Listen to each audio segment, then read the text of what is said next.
네, 우리 같이 함께 오늘 주신 말씀 마태복음 28장 18절에서 20절인데요. 우리 함께 교독하고 20절 한 구절 같이 읽도록 하겠습니다. 마태복음 28장 18절에서 20절 말씀이 되겠습니다.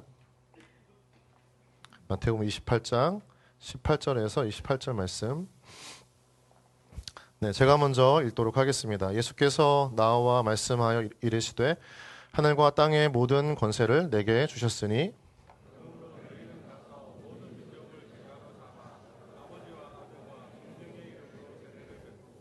같이 읽겠습니다. 내가 너희에게 분부한 모든 것을 가르쳐 지키게 하라. 볼지어다 내가 세상 끝날까지 너희와 항상 함께 있으리라 하시니라. 아멘. 예, 우리 한 주간 우리 귀한 또 믿음의 삶의 자리 가운데 힘을 다한 모든 분들을 정말 축복하고 또 이 자리 가운데 오신 걸 환영합니다.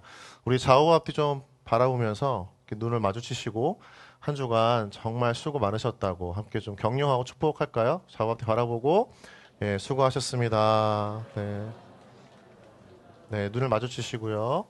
네, 네, 일부러 피하지 마시고. 네, 자, 다른 분을 향해서 한 번 더 이번에 했던 분 말고요. 다른 분, 뭐 뒤에 있는 분 한번 해볼까요? 뒤에 있는 분, 앞에 있는 분. 자, 함께 다시 인사하시죠. 정말 한 주간 수고 많으셨습니다. 네, 네, 끝까지 안 움직이시는 분은 정말 고집쟁이 같은 분이시네요. 네, 같이 우리 함께 가슴에 손을 얹고 기도하겠습니다. 나에게는 하나님의 사랑이 있습니다. 그 사랑을 신뢰합니다. 나를 사랑하신 하나님처럼 나도 나를 사랑하겠습니다. 나는 세상의 빛과 소금입니다. 세상의 어둠을 비추는 빛이 되겠습니다. 선한 영향력을 끼치는 소금처럼 살겠습니다. 나는 세상을 변화시키는 거룩한 자녀입니다. 내가 바로 그리스도인입니다. 예수님의 이름으로 기도드립니다. 아멘. 네, 여러분, 이제 오늘 백투베이직 8번째 마지막 시리즈입니다. 오늘은 그 전도와 선교와 관련된 말씀을 좀 나누고 싶은데요. 제목을 좀 같이 함께 읽어주시면 좋겠습니다. 같이 함께 읽겠습니다. 시작. 멈추지 않는 복음, 움직이는 교회. 네, 우리가 접하고 경험하고 듣는 이 복음 안에는 정말 중요한 한 가지 특징이 있다면 그것은 복음이 지금까지 멈춘 적이 없다는 것입니다. 복음은 끊임없이 움직여 왔습니다. 2000년 전 예루살렘의 그 작은 마갈 다락방에서 시작된 복음이 수세기를 넘어서 로마의 제국까지 퍼져갔고 로마를 넘어서 유럽으로 또 그 유럽에서 대서양을 건너서 청교도 운동을 통해서 미국까지 그리고 그 미국에서 파송받은 수많은 선교사들을 통해서 이 한국 땅에 복음이 전해졌던 거죠. 오늘날 우리가 살고 있는 이 시기에 100년 전만 하더라도 이 땅에 예수님의 이름을 아는 사람이 없었고 예수님을 찬양하고 예배하고 또 기도하는 사람이 없었지만 복음을 끊임없이 움직여서 지금 오늘날 우리에게 예배하는 자유와 기도하는 기쁨과 또 찬양하는 시간들을 그 귀한 은혜들을 지금 우리가 누리게 되어 있다는 것입니다. 어떻게 그 모든 것이 가능했던 것이죠? 누군가 그 복음을 가지고 왔기 때문입니다. 누군가 떠났고 누군가 복음을 전하기 위해 갔기 때문인 거죠. 여러분, 그래서 우리가 적어도 복음을 알고 경험하고 믿는 분이라면 스스로에게 한번 이런 질문을 던져야 합니다. 복음이 지금 나에게로 왔다면 이제 어디로 향해 가야 할까? 그리고 누구를 통해서 하나님은 그 일을 하시기를 원하실까에 대한 궁극적인 질문들을 한번 던져보시면 좋겠어요.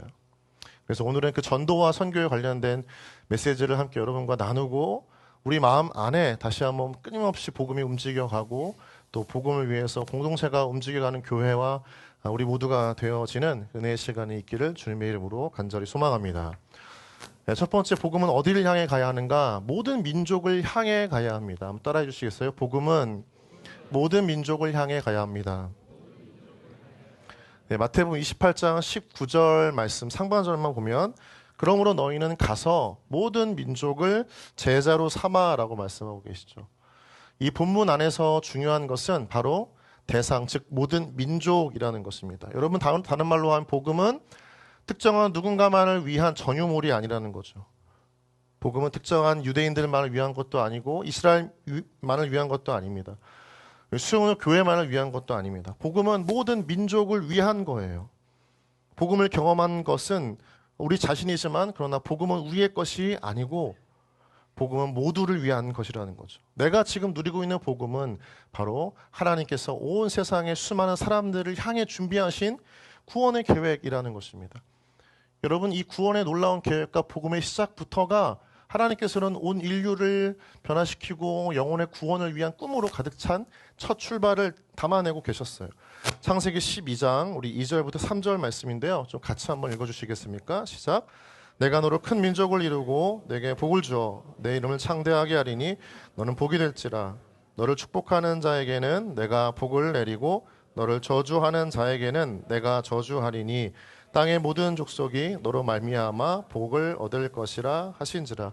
아브라함 한 명에게 주신 복음의 놀라운 축복, 하나님을 믿는 그 놀라운 축복을 그 인생 가운데 끝마쳐지기를 원치 않으셨습니다.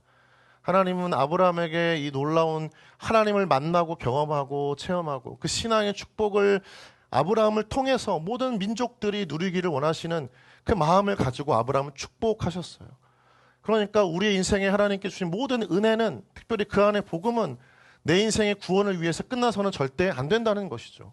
우리의 하나님 주신 복음 안에는 나를 통해 하나님께서 내 주위에 또 내가 알지 못하는 수많은 민족을 축복하시기 위한 하나님의 원대한 꿈이 담겨져 있다는 것입니다. 여러분, 말씀을 잘 한번 보십시오. 하나님께서 아브라함을 부르실 때 너의 가정만 구원하겠다 말씀하지 않으셨습니다. 너를 통해 모든 민족을 복되게 하겠다, 축복하시겠다라고 하는 하나님의 선언이 있었습니다. 그러니까 아브라함을 통한 하나님의 꿈은 아브라함 안에 갇히지 않고 아브라함이 생각할 수 없고 만나본 적도 없는 모든 족속을 품고 준비하신 굉장히 글로벌한 비전이라는 거예요. 여러분, 복음을 경험한 사람들은 꿈을 꿉니다. 복음을 접한 사람들은 지경이 넓어집니다. 생각이 넓어지는 것이죠. 그런데 여러분, 본문에서 시간이 흘러서 유대 민족들은 하나님의 이 구원의 계획과 원대한 비전을 자신들의 민족의 바운더리 안에 가두었습니다. 자신들만을 위한 소유물, 자신들만을 위한 복음으로 가두고 국한시켰다는 것이죠. 여러분이 다시 한번 기억하기를 원합니다. 하나님은 여러분과 우리 모두 한 사람 한 사람들을 통해서 모든 민족을 축복하기를 원하시는 하나님이신 줄 믿습니다. 여러분, 그래서 이것은 우리에게 존재의 목적을 알려주는 게 무엇이냐면 우리는 우리 자신만을 위해 존재하지 않는다는 거예요. 우리의 존재, 이 땅에 발을 딛고 살아가는 이유는 단지 우리의 행복만을 위한 인생이 되어서는 안 된다는 것입니다. 적어도 복음을 경험하고 예수를 믿는 사람은 그 순간부터 하나님의 시선을 따라서 나와 다른, 그러나 하나님의 복음이 필요한 모든 사람을 향해 펼쳐지는 인생을 살아야 한다는 거죠. 하나님이 복음을 통해서, 구원을 통해서 내 가정과 내가 아끼는 사람들만을 위해 사는 존재가 되라고 말씀하지 않으셨습니다. 그건 하나님의 말씀이 아니에요. 그렇게 생각할 수는 있어요. 그러나 그것은 하나님의 말씀은 아닙니다. 우리가 주님을 개인적으로 받아들일 때 신자가 되죠. 그러나 그 신자가 된 다음부터 내가 가진 복음, 내가 경험한 하나님은 나를 위한, 내가 속한 가족과 일터를 위한 복음만이 아니라 모든 민족을 향해 하나님께서 주시는 은혜의 삶으로 나아가는 우리 자신이 되어야 한다는 것을 깨달아야 한다는 거죠. 그래서 늘 얘기하지만 신앙은 사유화가 되어서는 안 됩니다. 신앙은 내 것만 되어서는 안 됩니다. 구원의 기쁨과 은혜가 나에게만 있다라고 하는 이 독선적인 신앙생활을 가질 때 그 신앙은 변질되어져 있는 거예요. 그건 하나님이 원하시는 뜻이 아니에요. 하나님은 여기 앉아있는 여러분 한 사람 한 사람들을 통해서 모든 민족을 축복하기를 원하시는 마음으로 가득 찬 하나님. 여러분, 어떤 분들은 가족도 전도하지 못하는데 무슨 선교를 가냐 이렇게 질문하고 생각하실 수도 있겠죠. 여러분, 그런데 하나님은 가족만 전도하고 가까운 나라만 선교하라고 말씀하신 적이 없습니다. 모든 민족 안에는 여러분 가족도 있는 것이고요, 친구도 있고 만나보지 못한 먼 나라의 영혼들도 그 구원의 대상이 되어지는 거죠. 여러분, 그래서 우리는 기도할 때에도 가족을 위해서도 기도해야 되지만 여러분이 기도한 그 한 자리에서 동시에 다른 민족, 구원을 받아야 하고 은혜를 누려야 하는 모든 민족들이 함께 들어와 그 기도 안에 품고 기도의 대상이 되어야 한다는 것입니다. 그런데 우리는 그게 안 되는 거예요. 계속해서 이 신앙을 내 삶의 바운더리 안에서만 국한시키는 거죠. 여러분, 신앙은 뭘까요? 하나님이 그걸 깨뜨리시는 게 신앙의 과정이죠. 사도행전을 보십시오. 사도행전의 발자취는, 복음의 발자취는 예루살렘 안에만 있지 않았습니다. 온 세상을 향해 뻗어갔어요.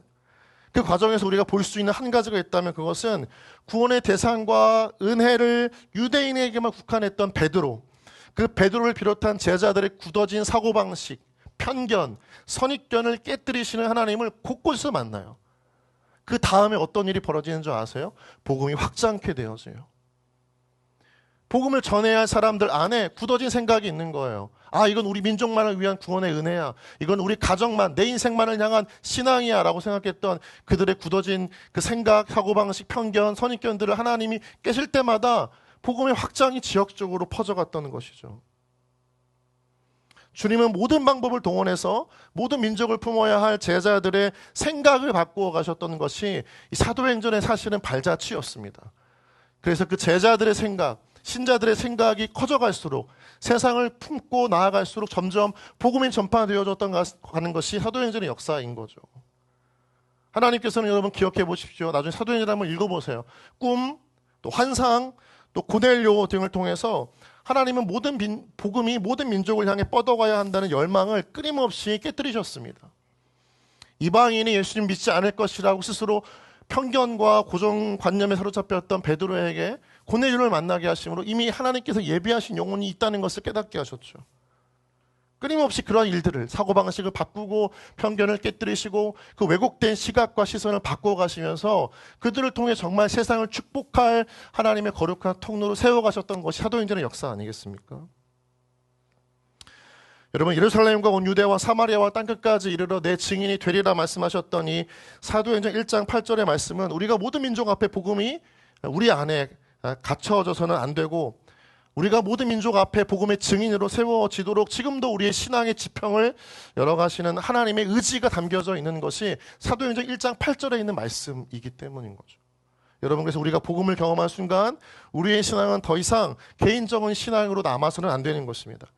우리가 그 신앙은 지금부터 선교적인 신앙이 되어야 하는 것이고 복음 자체가 끊임없이 움직이고 있기 때문에 우리 안에 가두면 그건 변질됩니다. 그러나 그 복음을 가지고 흘러가고 나아가고 모든 민족을 향해 펼쳐진다면 그것은 내가 경험하지 못한 놀라운 하나님의 축복의 통로로 또 그런 은혜로 바뀌어지는 역사를 경험하게 될 줄 믿습니다.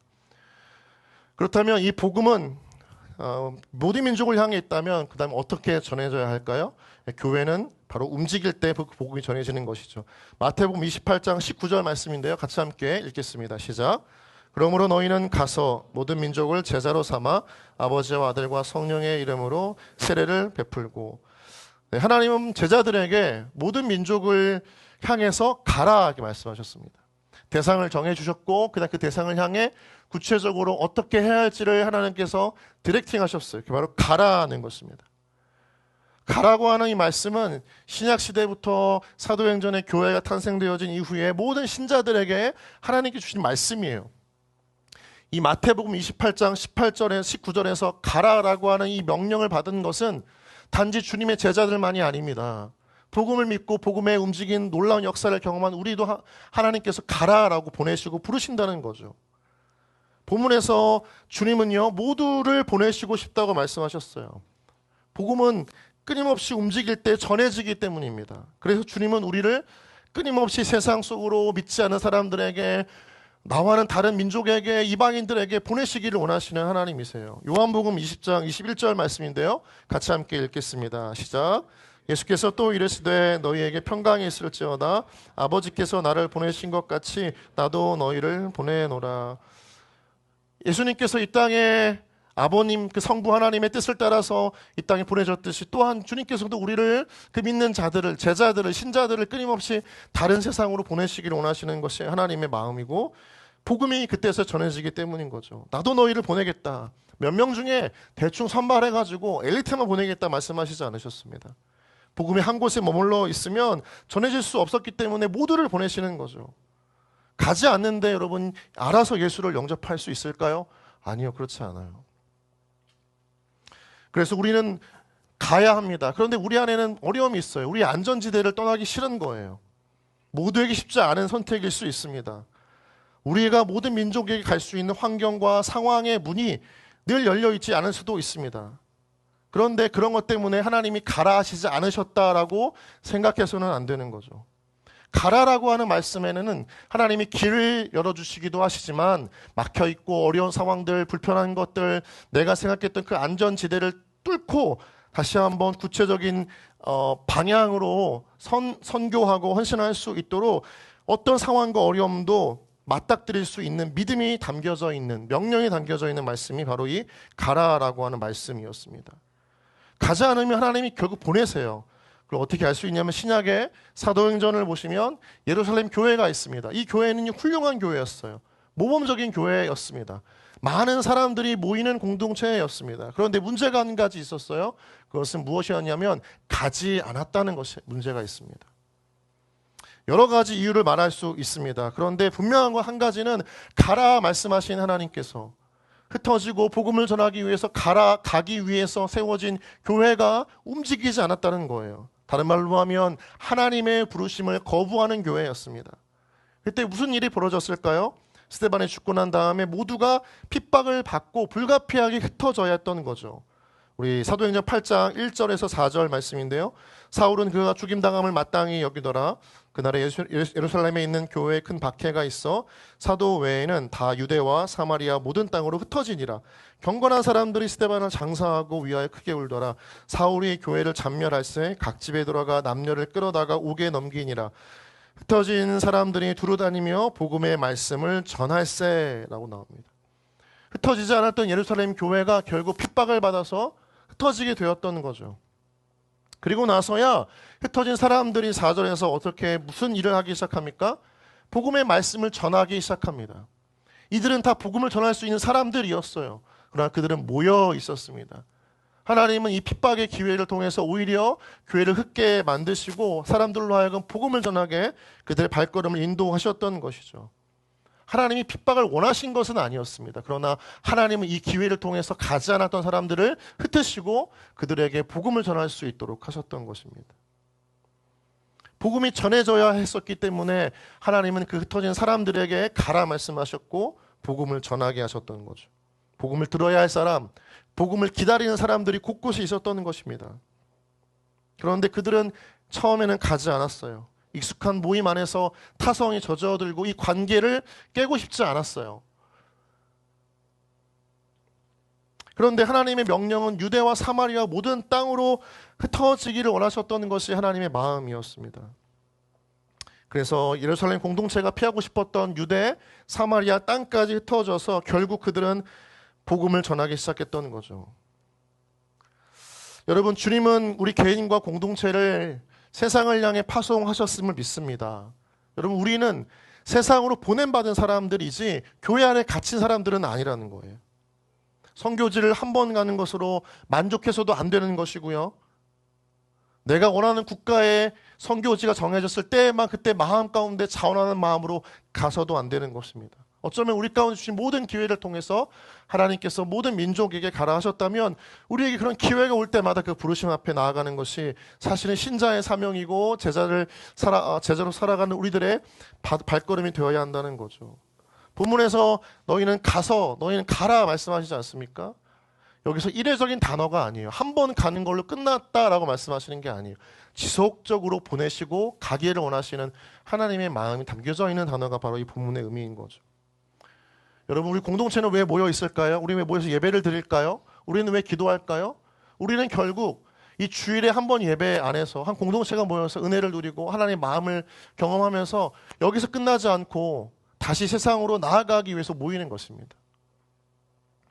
모여서 우리가 영적으로 무장하고 예배드리고 은혜 받는 건 너무나 좋죠. 그러나 모이는 것으로 끝나서는 안 되는 거예요. 다시 세상으로 흩어지지 않으면 우리의 신앙이, 우리의 삶이 어떻게 구체적인 현실 속에서 정말 이 땅을 하나님의 나라로 변화시킬 수 있겠습니까? 가야 하는 거예요. 흩어져야 하는 거예요. 각자의 가정과 일터에 가듯이 모든 민족에게 흩어지는 것이 하나님의 마음입니다. 그런데 모이기만 하면 그것은 주님이 원하시는 교회는 아니라는 거예요. 우리는 좋을 수 있어요. 그러나 하나님은 원치 않는 교회예요. 흩어지는 교회, 가는 교회가 하나님께서 일하시는 방식이고 오늘 하나님은 다시 한번 우리 공동체에도 여러분들에게도 우리 마을에게도 가라 말씀하시는 것입니다. 교회들 가운데 흩어지지 않고 모여서 자신들만의 이런 익숙한 신앙생활에 굳어진 교회들이 많아요. 타 문화권, 타 이방인, 믿지 않는 사람들에게 가지 않는 교회가 많아진다면 여러분 그것은 절대로 하나님 원하시는 방법은 그런 교회는 아니라는 거죠. 계속해서 벽을 치고 울타리를 만들어서 절대 가지 않는 우리 공동체, 우리만 좋은 공동체를 만드는 건 다른 말로 하면 세상 속에서 그 교회를 고립시키는 행동입니다. 끼리끼리 문화가 강한 교회는 여러분 사실은 깨져야 됩니다. 폐쇄적인 문화가 있는 공동체는 바뀌어져야 해요. 다른 사람을 품고 용납하고 받아들이지 않는 그 이 안에 끼리끼리 문화가 있다면 여러분 그것은 복음으로 세워진 교회가 아니고 공동체가 아닌 거죠. 우리가 모여서 서로 도움을 주고 위로받고 또 그 안에서 격려받고 힘을 얻으면 너무나 좋습니다. 그런데 여러분 우리가 흩어지지 않고 가지 않고 모여만 있으면 우리 안에서 서로 안에 끊임없는 경쟁과 다툼과 시기와 질투 흘러가지 않고 이 안에 고여있기 때문에 복음이 오히려 변질되어지는 키재기를 하고 유치한 전쟁을 할 때도 있습니다. 사역을 하다가 지치고 불평할 때도 많아집니다. 그러니까 결국은 교회가 움직이지 않고 끊임없이 앉아있고 고립하게 되어지면 문제가 발생되어진다는 거예요. 그건 하나님 원하시는 교회가 아닙니다. 여러분 교회는 성을 쌓는 곳이 아니고요. 길을 내는 곳입니다. 구원을 향한 길을 내는 거예요. 여러분 고 이어령 박사가 쓴 책 중에 지혜 최전선이라는 책이 있습니다. 이 책에는 중국의 만리장성과 로마의 가도를 비교하는 한 가지 글이 나와요. 그 글은 다음과 같습니다. 같은 시기에 같은 스케일의 토목소리지만 중국인은 돌로 만리장성을 만들어서 자신만의 세상을 만들었고 로마는 같은 돌을 가지고 길을 만들어 세상으로 뻗어나갔다. 이 얘기가 담겨져 있어요. 같은 돌이지만 중국은 세상으로부터 자신의 나라들을 격리시키고 고립시켰습니다. 그러나 로마는 같은 돌을 가지고 세상을 향해 뻗어가는 돌을 만들었고 그것이 세계 제국의 원대한 기초가 되어졌고 수많은 나라들에게 영향력을 펼치는 시작이 되었던 것이죠. 복음은 우리 안에 공동체로 쌓는 게 아니에요. 흘려보내는 거고 길을 만드는 것입니다. 교회와 공동체와 신자는 성을 쌓는 신앙, 내 안의 신앙만 쌓는 것이 아니라 나를 통해서 예수께로 가는 길을 내는 신앙이 되어야 되는 줄 믿습니다. 그러기 위해서는 복음을 들고 가야 하는 거예요. 쉽지 않고 불편하고 개인적으로 어려운 것 많습니다. 피할 수가 없어요. 모든 민족에게 간다라고 했을 때 얼마나 많은 그 삶의 불편함과 문화적 충돌과 관계적 어려움이 왜 없겠어요. 그 선교지를 가보면 가장 마음에 안 드는 게 어디예요? 숙소죠. 샤워하는 곳이 없어요. 다른 좋은 곳으로 가고 싶은 마음이 듭니다. 제가 2000년대 중반 후반쯤에 캄보디아를 2번 선교를 갔는데 그때 여자건 남자건 청년들이잖아요. 20대 30대였으니까 그때 그 교회에 공용 화장실이나 샤워장이 없어서 이렇게 천막을 치고 샤워를 했던 거예요. 나중에 알고 보니까 위에가 뻥 뚫려 있던 거죠. 그런 곳에서도 지내야 되는 거죠. 샤워할 때 수가 없으니까 물티슈를 한 박스를 가지고 와서 땀나고 짜증나고 찝찝할 때마다 닦아야 되는 거예요. 여러분 그게 당연한 거죠. 맞습니까? 선교지를 가서 에어컨이 없다고 불평하면 돼요, 안 돼요? 다 말을 왜 안 하세요? 기분이 안 좋으세요? 여러분 선교지 가서 에어컨이 없어서 왜 없냐고 불평하면 돼요, 안 돼요? 예, 안 돼요. 선교지 가서 식사를 하는데 왜 뷔페를 안 차려주냐고 여러분 구박하면 돼요, 안 돼요? 아, 나는 고수가 들었으니까 못 먹겠네. 여기는 왜 고수만 나오지? 이런 말 하면 돼요, 안 돼요?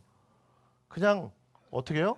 먹어야 돼요. 옆 사람 바라보고 인사하겠습니다. 이렇게 이야기하겠습니다. 그냥 드세요. 네, 그냥 드세요. 제발. 없는 게 당연하고 불편한 게 당연하고 음식이 안 맞는 게 당연한 거예요. 근데 왜 그걸 그 나라 탓을 하고 하나님 탓을 하고 왜 주님 나를 이곳에 보내셨습니까? 그런 말을 왜 하죠?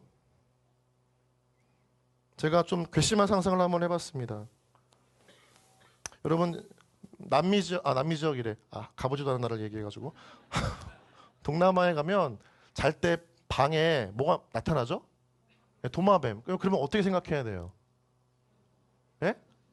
뭐라고요? 죽인다고요? 하나님이 내가 외로우니까 나를 지켜주려고 보내셨구나. 이렇게 얘기하시는 분 누구죠? 그렇게 생각하시라고요. 당연한 일이니까. 그쵸? 바퀴벌레가 막 날아다녀요. 본 적 있죠, 여러분? 본 적이 없어요? 그럼 어떻게 생각해야 돼요? 아, 여기는 바퀴벌레도 날아다니는구나. 이렇게. 그냥 은혜로 해석하시면 됩니다. 꼭 가세요, 그분. 그럼 반대로 생각해 보세요. 예수님께서 골고다 언덕을 십자가를 지고 올라가실 때 올라가는 길이 평탄화 작업이 안 돼 있어요. 발바닥에 돌이 막 박혀요. 에라 모르겠다. 십자가 던지시면 여러분 그때 복음이 우리까지 전해졌겠습니까? 에어컨이 없어가지고 한낮 뜨거운 더위에 비 오듯 땀을 흘리는데 사마리아 여인을 만나러 가는 그 우물가에 에어컨이 없어요. 아, 여기는 우물가에 에어컨도 없네. 이러면서 사마리아 여인한테 막 투정하시면 되겠어요? 그러면 복음이 전해지겠습니까? 불편함과 어려움 속에서 복음을 전하는 것 자체는 굉장히 순수한 기쁨을 회복시키는 은혜가 있어요. 말도 제대로 안 통하는 상황에서 이상하게 성령께서 각 사람의 마음을 감동시키는 불가항력적 구원의 은혜를 누리는 게 어디냐? 그게 바로 선교지라는 거예요. 맞습니까, 부장님? 네. 가야 되는 거예요. 여러분, 노방전도가 안 된다고 말씀하시는 분들 많죠? 노방전도 나가면 전도가 안 된다고 이야기하시는 분들 굉장히 많아요. 왜 안 되죠? 왜 안 될까요? 네. 안 가서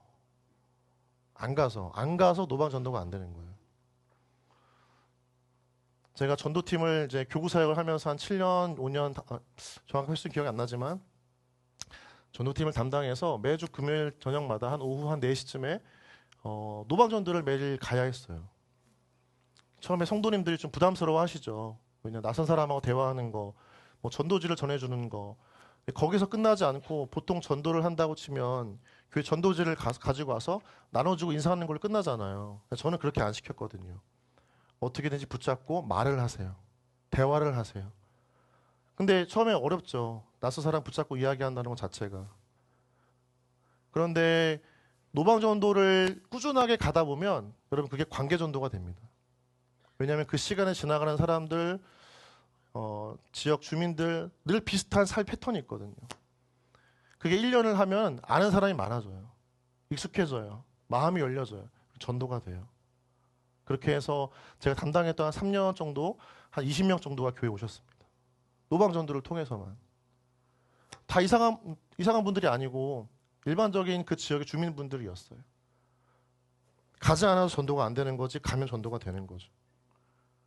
길거리에 안 믿는 영혼이 없어서 안 되는 거예요? 아니에요. 그곳에 찾아가는 사람들이 없기 때문입니다. 나가면 다 예비하신 영혼이 있습니다. 선교제를 가면 우리의 휴가와 재정을 사용하면서까지 가게 하신 이유와 의미를 발견하게 하시는 거예요. 근데 가야 경험하는 거예요. 여러분 꼭 여러분 기회와 시간을 통해서 가는 은혜가 있기를 주님의 이름으로 축복합니다. 예. 아멘 하셨어요. 선교팀장님 지원서 다 돌리면 다 아마 사인 많이 들어올 것 같습니다. 할렐루야. 처절하네요 진짜. 근데 하나님이 우리만 혼자 가라 하지 않고 같이 가시겠대요. 28장 20절 말씀인데요. 같이 읽겠습니다. 시작. 내가 너희에게 분부한 모든 것을 가르쳐 지키게 하라. 볼지어다 내가 세상 끝날까지 너희와 항상 함께 있으리라 하시니라. 주님이 너희만 먼저 가라고 말씀하지 않고 함께 가겠다. 이건 여러분 사실 주님의 우리에게 주시는 약속이에요. 약속. 하나님의 약속입니다. 우리가 구체적인 도움이나 채워지는 물질이나 열려지는 환경이나 모든 것이 갖추어서 되면 그때 움직이려고 하는데 그건 하나님의 사실은 사인은 아니에요. 물론 하나님이 가라 하시는 길을 갈 때 열어주시는 은혜도 있습니다. 그러나 아브라함처럼 가나안을 갔어요. 그런데 거기서 기근을 만날 수도 있어요. 그러면 그건 하나님의 사인이 아닙니까? 아니에요. 그것도 하나님이 부르신 상황 안에서 이겨내야 할 하나의 과정인 거예요. 그래서 하나님은 우리에게 어떻게 해요? 함께 하시겠다는 거예요. 믿음의 길이 꼭 평탄한 길은 아니고 복음을 전하고 영혼을 구원하는 길이 쉽지 않은 길이기 때문에 하나님께서 함께 하시겠다는 약속을 반드시 하시는 거죠. 그래서 우리의 위기와 난관과 예상치 못한 복병 등 모든 것이 불확실한 상황에서 하나님의 뜻을 포기하지 않겠다는 이 하나님의 사람들에게 하나님께서 큰 은혜를 주시기 위해서 동행하시겠다라고 하시는 것입니다. 자, 그런데 그것을 볼 수 있는 것 중에 하나가 여호수아서 1장 9절 말씀이죠. 같이 함께 읽어보실까요? 시작. 강하고 담대하라. 두려워하지 말며 놀라지 말라. 내가 어디로 가든지 내 하나님 여호와가 너와 함께 하느니라. 여러분 가나안에 지금 들어가요. 그리고 그것을 가장 전략적 요충지인 여리고성을 지금 정복해야 하는 과정 가운데 있습니다. 이들은 무기도 없어요. 전술적으로 훈련되지 않았습니다. 전략도 사실은 거의 전무예요. 그런데 하나님이 이 여호수아와 이스라엘 백성들에게 말씀하시면서 그들에게 약속하시는 것은 저 여리고성을 무너뜨릴 수 있는 공성병기를 내가 확보해 주겠다. 날카로운 칼과 방패와 무기를 내가 확보해 주겠다. 엄청난 양의 식량과 모든 것들을 담보해 주겠다 말씀하지 않고 단 한 가지예요. 함께 하겠다는 거죠. 여러분, 이 동행이 왜 중요할까요? 첫 번째인데요. 하나님께서 주도하시겠다는 것입니다. 하나님은 가나안을 정복할 때 여호수아와 이스라엘 민족을 굳이 앞세우지 않으셔도 돼요. 그죠? 가나안을 정복할 수많은 방법과 대상이 있습니다. 그런데 여호수아와 이스라엘을 앞세우는 이유는 무엇이에요? 이들과 함께 하시는 하나님이 얼마나 위대하신 분인지를 그 현장에서 보여주시기 위해서 그들을 내세우시고 하나님께서 함께 하시겠다 약속하셨던 것입니다. 그러니까 이 모든 가나안 정복 전쟁의 주도권이 하나님께 있는 것을 보여주시기 위해서 그들을 이 가나안으로 이끌으셨던 것처럼 하나님께서 함께 하시겠다는 약속은 모든 민족에게 복음을 전파하는 이 과정 속에 우리에게 하나님께서 하시는 일임을 보여주시기 위해서 함께 하시겠다 약속하시는 거죠. 결국 전도와 선교는 무엇이다? 하나님의 주권적인 역사 속에서 이루어지는 것이다. 영혼을 변화시키는 것은 우리의 힘으로 되지 않습니다. 우리를 부르셔서 우리로 하여금 하나님의 존재와 하나님의 영광됨을 경험하게 하시고 또 그 전도와 선교 속에서 우리의 희생과 헌신이 아니라 사실은 이 모든 것이 하나님의 완벽한 계획 속에 이루어지고 그 가운데 우리를 참여시키는 그 기쁨을 함께 누리게 하시는 하나님의 은혜라는 것을 주님께서 보여주시고 싶으신 것이죠.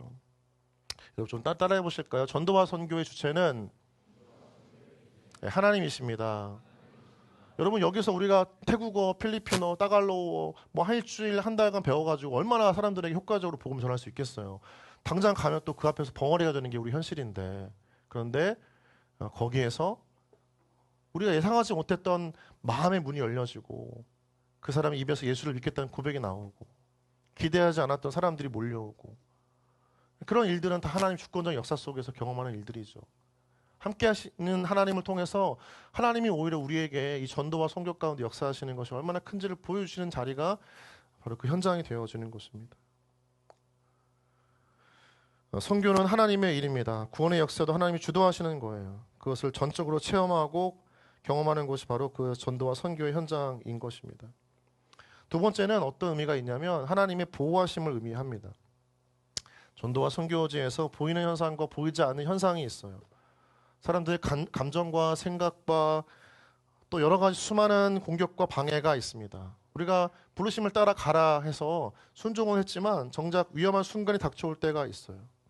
그런데 그때마다 모든 것이 형통하다는 이 말씀 자체가 어쩌면 우리에게 아무 일도 없다는 것이 아니라 하나님이 함께 하시기 때문에 모든 위기와 고난을 극복하고 이겨내게 하신다는 의미가 담겨져 있는 것이 이 형통하다는 단어인 것처럼 하나님께서 우리와 함께 하시기 때문에 그 어떤 어려움과 상황도 이겨낼 수 있도록 우리를 보호하시는 하나님을 약속하시는 거죠.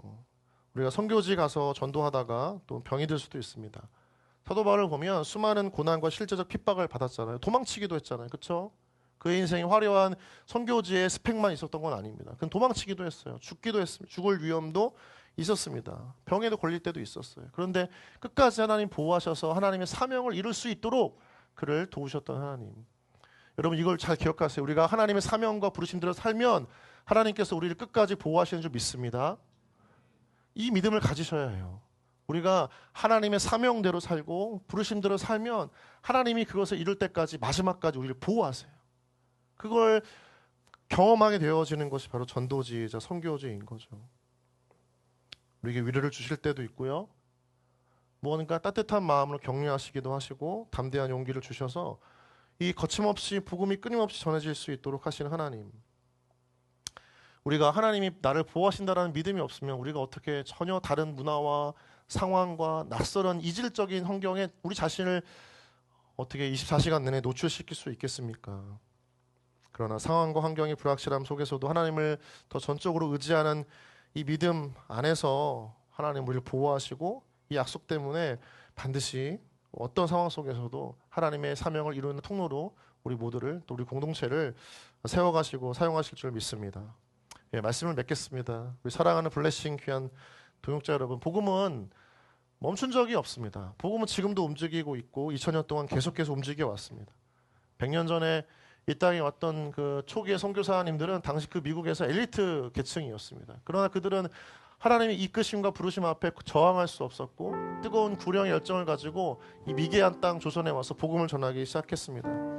많은 선교사님들이 죽었어요. 풍토병, 전염병으로 죽었습니다.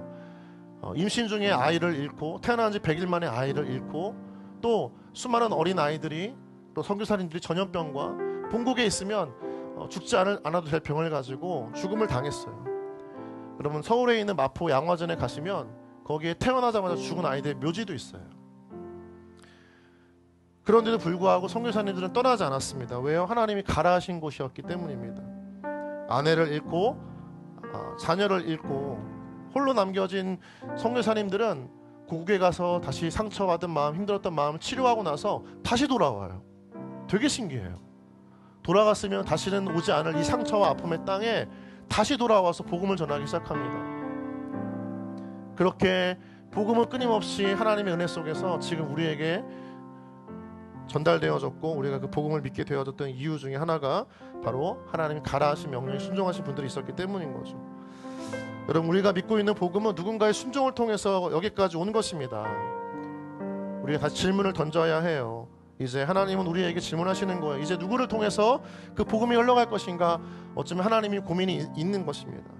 그래서 하나님은 우리 모두를 부르고 계시는 겁니다. 사랑하는 우리 믿음의 동역자 여러분, 기억하십시오. 복음은 멈추지 않습니다. 그러므로 계속해서 우리도 움직여야 합니다. 한 영혼, 한 마을, 도시, 나라와 민족을 변화시키는 신비로운 은혜가 복음 안에 있어요. 그 영광스러운 복음을 우리가 온 세상에 전하며 살아갈 때 우리에게 놀라운 능력과 권세를 주시고 또 우리를 통해서 하나님께서 영광 받으시는 아름다운 구령의 열매가, 은혜가 있을 줄 믿습니다. 여러분 복음을 전하는 것이 우리 삶의 목표여야 하는 거예요. 우리가 복음을 전할 때 하나님께서 세상 끝날까지 우리와 함께 하실 것이고 그것을 경험하게 됩니다. 하나님께서 우리 가운데 능력과 권능을 주십니다. 여러분 그래서 우리는 이렇게 고백해야 됩니다. 주님 제가 가겠습니다. 복음을 전하겠습니다. 그 길로 나아가겠습니다. 우리 각자에게 주어진 마음과 부르심과 도전을 따라서 이 하나님의 부르심 앞에 결단하고 주어진 삶 속에서 다시 믿지 않은 사람들 또는 믿지 않은 수많은 나라의 민족들을 향해 복음의 발걸음을 멈추지 않는 우리 여러분과 저희 공동체가 되어지기를 주님의 이름으로 간절히 소망합니다.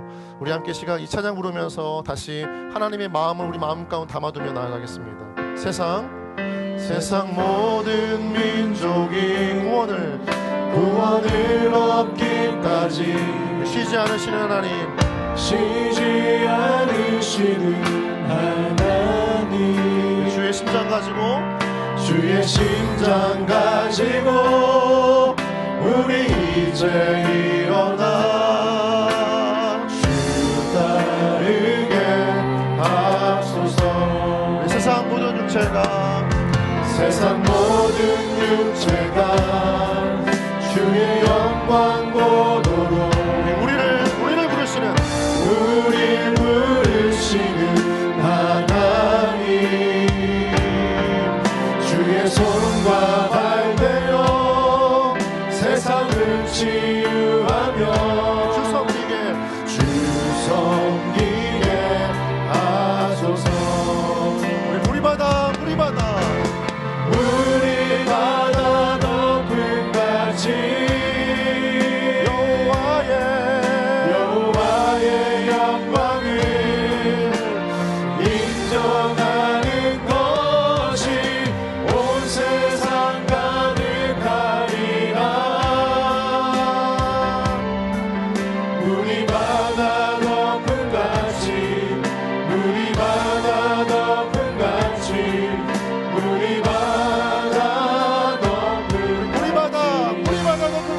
여호와 영광을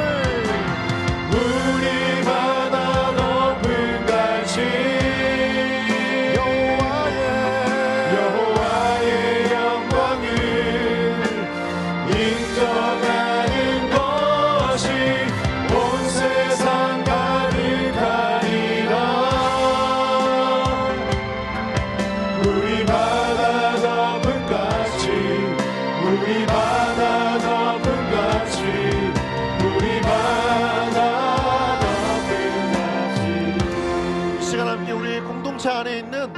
우리가 하나님께서 맺게 하시고 보내주시고 섬기게 하신 우리 수많은 선교지와 우리 선교사님을 놓고 우리 각 마을에서 기도하기를 원합니다. 우리 보베로운 마을에는 일본 이정미 나카타 선교사님이 계시고요, 위안은 마을에는 말레이시아 최경숙 선교사님, 세빈 마을에는 우간다 이상덕 권민주 선교사님, 또 이은 마을에는 인도네시아 정은희 이승헌 선교사님, 카평 마을에는 필리핀 신원주 김은숙 선교사님, 화평한 마을에는 터키 김선희 폴 그레이스 선교사님이, 더그레스 A 마을에는 파키스탄 최진혁 문은숙 선교사님과 더그레스 B 마을에는 카자흐스탄 바구림 이둔밈 선교사님이 계십니다. 우리보다 먼저 하나님의 부르심을 따라서 모든 민족에게 가라 말씀하신 하나님 말씀 앞에 부르심을 순종함으로 전혀 이질적이고 낯설고 어쩌면 힘들고 어려운 상황이지만 자신의 삶을 들여 복음을 전하기 위해 나아간 우리 귀한 선교사님들, 그들의 모든 사역 가운데 하나님께서 다시 한번 구원의 길을, 그 구원의 은혜를 부어주셔서 만나는 모든 영혼들 가운데 그 나라가 다시 한번 하나님의 거룩한 나라로 하나님 있는 백성들로 바뀌어질 수 있도록 주여 은혜를 베풀어 주시옵소서. 우리가 각 마을, 내가 속한 마을의 공동체 안에 있는 우리 선교사님과 선교지를 위하여서 하나님 그 나라 가운데 놀라운 복음의 변화가 임하게 하여 주시옵소서. 믿지 않는 모든 영혼들 돌아오게 하여 주시옵소서. 선교사님의 모든 사역마다 아름다운 영혼의 변화의 은혜를 허락하여 달라고 우리 함께 시간 내가 속한 마을의 선교사님 놓고 주님 이름 부르며 우리 기도하며 나가겠습니다. 주여, 주여, 하나님 시간 가운데 기도하며 나가기를 원합니다. 하나님의 공동체, 하나님께서 맺게 하신 귀한 선교지와 선교사님들로 기도하기를 원하고, 하나님 일본과 말레이시아, 우간다와 인도네시아, 필리핀과 터키, 파키스탄과 카자흐스탄, 하나님 각각 그 나라와 지역 가운데 있는 수많은 선교사님들로 기도합니다. 하나님 각 땅마다 하나님의 거룩한 나라와 교회가 세워지게 하시고 만나는 모든 영혼들 가운데 구원의 복음과 예수 그리스도를 접하며 영접하며 하나님께 돌아오는 하나님의 백성들이 나날이 구정할 수 있도록 주여 은혜를 베풀어 주시옵소서. 하나님 선교지에서 복음을 수많은 믿기고 어려운 중에서도 그의 사역들을 이끌어가신 하나님, 또 끝없이 보호하시며 하나님 만나게 하여 주시옵소서. 그 선교지를 위해서 우리 공동체가 기도하며 있으며 주여 우리의 기회를 보내주는 마음을 흘려보내며 함께 동창하며 함께 나아가서 아버지 모든 민족의 하나님 말씀하신 하나님의 사명을 감당하는 우리 공동체가 되게 하여 주시옵소서. 우리가 하나가신 주를 바랍니다. 주여 은혜를 베풀어 주시옵소서. 우리 도와여 주시옵소서. 하나님 모두에게 주시옵소서. 하나님 시대 마음으로 다짐하게 하시고 결심하게 하시고 우리의 기도와 우리의 물질과 우리의 하나님 그 시간 속에서 날마다 믿지 않는 시간이 나게 하시고 복음의 끄령이 마음으로 가지고 나가게 하시고 하나님의 공동체가 움직이게 한 교회가 되어줘서 멈추지 않고 그들을 말씀하신 곳에 오늘의 마음을 영혼들을 위하시는 하나님의 거룩한 교회가 되게 하여 주시옵소서. 이 시간 한 번 더 자기 자신을 위해 기도하며 나아가기를 원합니다. 하나님께서는 우리 모두를, 우리 각자 한 사람 한 사람들을 모든 민족을 향해 가라 말씀하신 하나님의 선교사로 또 전도자로 우리의 모든 인생 가운데 어느 순간에 어느 한 환경 가운데 시간 가운데 우리 모두를 부르신 줄 믿습니다. 복음을 전하는 것은 단지 선교사님들만에 맡겨진 짐이 아닙니다. 하나님의 뜻을 따라 우리의 복음의 놀라운 구원의 은혜를 경험한 우리 모두에게 주시는 하나님의 특권이자 축복의 시간인 줄 믿습니다. 이 시간 함께 기도하며 나아갈 때 하나님, 내 삶의 기도와 물질과 시간과 주어진 인생 가운데에서 하나님께서 주시는 이 말씀 가운데 순종할 때와 그 결심을 허락해 주셔서 반드시 내가 알지 못하는 모든 민족에게 다가가 복음을 전할 수 있는, 그리함으로 말미암아 나를 통해 일하시는 그 주님을 만나고 나를 통해 온 민족을 축복하시는 하나님의 거룩한 통로가 되어지는 인생 살게 하여 주시옵소서. 우리 함께 시간 주님 이름 부르며 우리 기도하며 나아가겠습니다. 주여, 하나님 시간 가운데 기도하며 나아가오니 하나님 모든 공동체들 가운데 각자가 주어진 삶과 주어진 시간과 주어진 기도의 하나님 공간 속에서 주어진 물질 속에서 하나님 자신없이 잃어버린 영혼을 향해 마음을 향해 나아갈 수 있는 그 부르신 시간과 순간 속에 순종함으로 하나님 가라 말씀하신 주님의 약속을 거부하지 않고 각자에게 주어진 하나님께 부르심의 삶 가운데 헌신함으로 하나님 선교지 가운데 믿지 않는 영혼들에게 복음을 전하게 하시고 하나님 헌신하게 하여 주셔서 각자의 모양대로 각자의 중심과 뜻을 따라 온 마음을 다해 하나님 열망을 축복하는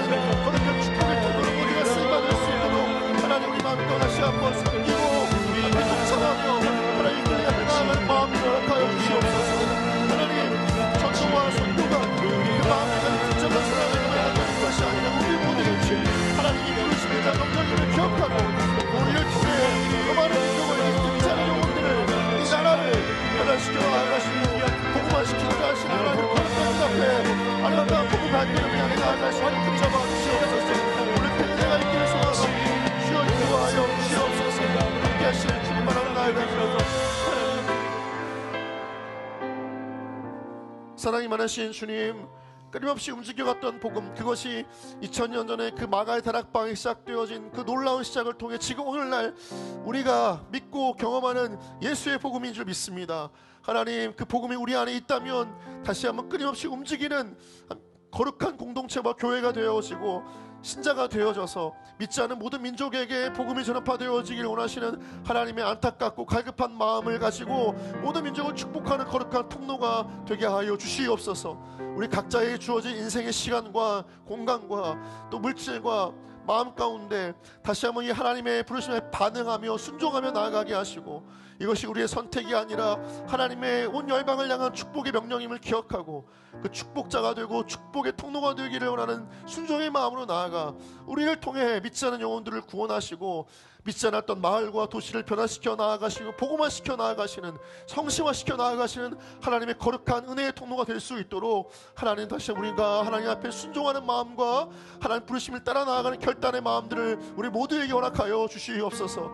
우리의 선택이 되지 않고 기쁨으로 드리는 고백되어질 수 있도록 하시고, 하나님 우리에게 주어진 인생 가운데 한 영혼을 구원할 수 있는 통로가 된다면 그것이 어쩌면 주님 만날 때 우리 가운데 가장 큰 기쁨의 고백이 되지 않겠습니까? 하나님, 남은 인생 우리 자신만을 위해 복음을 사유화하지 않고 나의 유익과 만족을 위해 내가 신앙의 삶을 붙드는 것이 아니라 나를 통해 세상을 축복하게 원하시는 이 하나님의 복음을 붙잡고 모든 이들을 축복하는 거룩한 통로로 우리의 삶을 드리고 전도와 선교에 헌신하며 그 은혜를 누리는 우리 모두가 되게 하여 주시옵소서.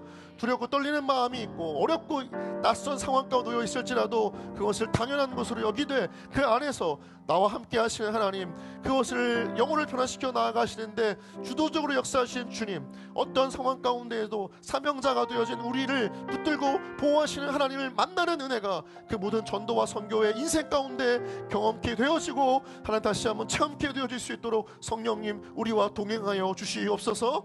하나님, 우리 공동체 안에는 8개의 선교사님들과 선교지가 있습니다.